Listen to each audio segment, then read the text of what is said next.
But I believe that we have Christians in name only in office right now. Mm-hmm. And what we need to start doing as the church is getting behind candidates not that say the right things, but live a life of righteousness and put their values before any interest group, before any donor, before any single person that comes before him. They're honoring the Lord with their vote. Because I believe the enemy knows that if he can tear apart the family, he can tear apart your convictions and your values.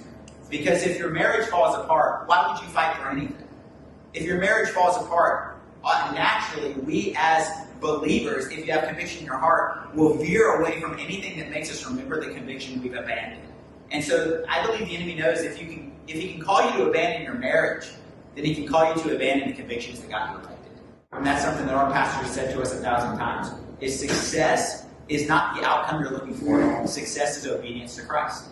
And if the Lord speaks, you're successful if you obey. We get the intimidation tactics every day. But what I knew was that my pastor, on a weekly basis, probably intentionally, I don't know if it was or not, but I'm sure it was, from the stage, would give a legislative update in the middle of his sermon and be like, you'll never guess what our Representative Nate Schatzline has done this week. And our church would go crazy. And it was this feeling of like, wow, you guys are with me.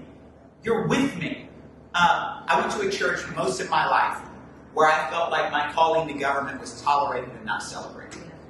You have no idea the impact it makes when a church is willing to say, we see you and we're with you.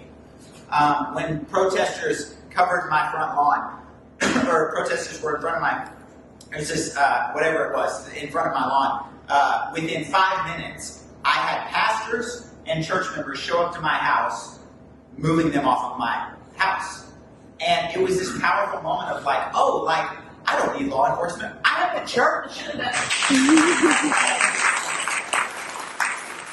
As we go into this next session, I believe the church has a rare opportunity not just to put people in a place to win these legislative battles, but to lead the charge on the legislative battles.